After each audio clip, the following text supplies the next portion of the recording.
Louise, you excel at a number of sports. Golf, your handicap's about 6, I understand, and you're a helmswoman of Sydney to Hobarts. How many of those have you done?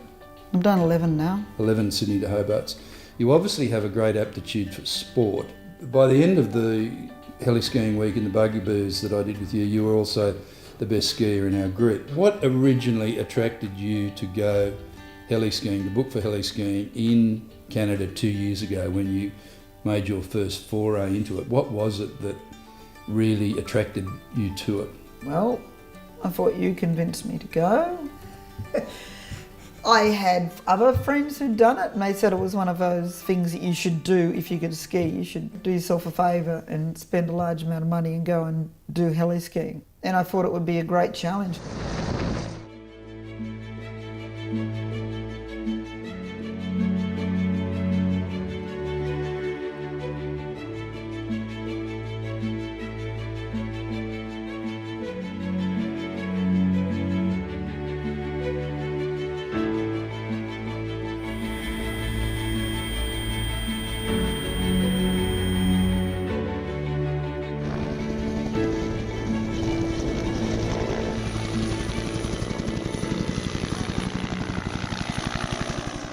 Just tell us a little bit about what you see as the difference between heli skiing, which is being escorted up a hill, skiing in untracked snow, and skiing in a resort on a groomed piste. What do you think are some of the principal differences? Heli skiing on deep powder, you're forced to have technique because you can't slide because your feet are underneath the snow. So your impact on the snow and the ice is what you make it. So if you try to slide, you literally break. What's your view of the impact of trees on heli skiing, which you experience in a place like Canada, but you don't experience much on resorts?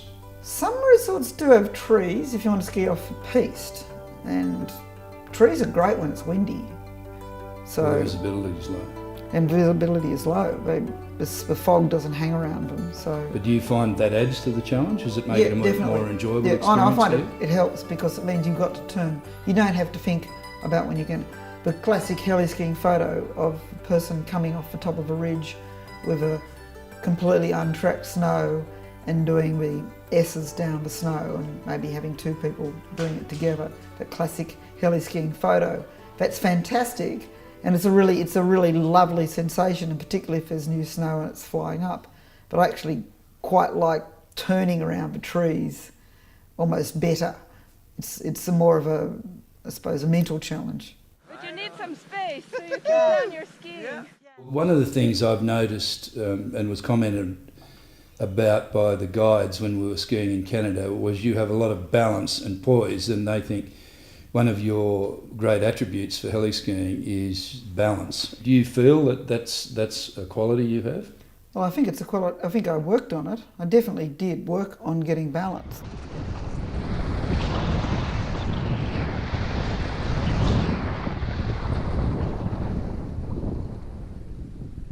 Were you daunted by the fact that the majority of people that go heli skiing are actually men? Did that deter you at all, or it wasn't really relevant for you? I found it amusing, but it didn't deter me. Why did you find it amusing? I've done a lot of holidays when I've been, a lot of sporting activities where I've been significantly outnumbered, particularly in sailing. Such as the Sydney to Hobart? Well, just any sailing race, to be honest. Right. Once you get onto a reasonable professional boat, some of them were completely misogynistic, wouldn't let women even go on them on the day of a race because it was bad luck. So I've sailed on boats that actually then ultimately allowed you on them. So I found that amusing. You think women are just more confident now of tackling things that previously men have done? I think in many sports you'll see that. I don't think women go out there thinking, but I'm going to break down a male bastion. I think they go out there thinking, this looks like a fun game, I'd like to play it. And you can see it in AFL for women is booming. And certainly soccer for women has been booming for a long time. And after the recent Olympics, you've got the touch football. And I think that's a lot to do with media exposure and making it popular and making it quick. Other end of the field, here's Van Hagen. Run down. They knock us down, but we get up again. For the generations of women.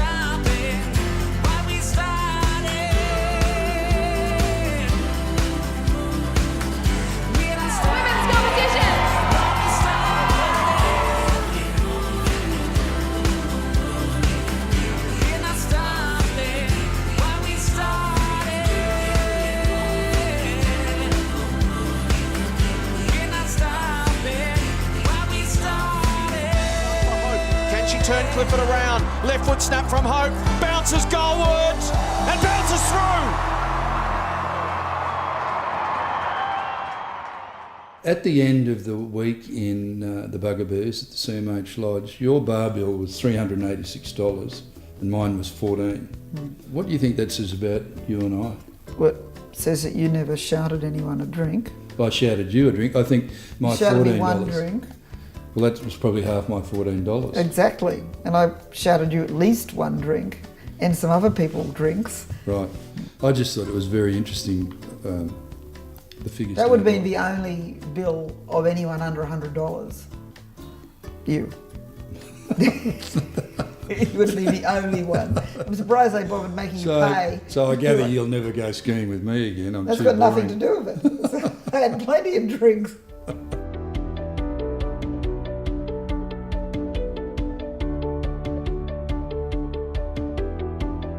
Finally, Louise, why did you buy such an outrageous blue helmet? Were you showing off or were you trying to colour coordinate with your jacket? I've always had blue ski helmets, Kieran. I've never had any other colour but blue. So it's not really a debate about what blue. It was a brighter blue, I must admit, than my previous blue It helmet. was very bright. It was very bright, but no, I always have blue I would helmets. describe it as luminous. And it's good. Thank you, Kieran. But if you go skiing often in a group, it's people can look and it's very hard to identify people because it's a bit like it obscures your face with the helmet and the goggles. So it makes you easy to be recognised. Will you go again? Will you go heli skiing again? I expect I will. Bugaboos is the most beautiful lodge, incredible view. There are other places out there which I'm thinking I wouldn't mind seeing, but certainly I would definitely go again. Right. Would you encourage other women to try it? I would certainly, yeah, definitely encourage them to go. Anyone who likes skiing and enjoys a bit of a challenge and is prepared to get themselves fit enough to do it. I think it's definitely a type A personality sport, heli skiing. If you don't throw yourself down a mountain, you're not moving in powder snow. No. So you need to accept the challenge and approach it in a very positive way. That's right. But in your opinion, there's absolutely no reason why women can't heli ski as well as men.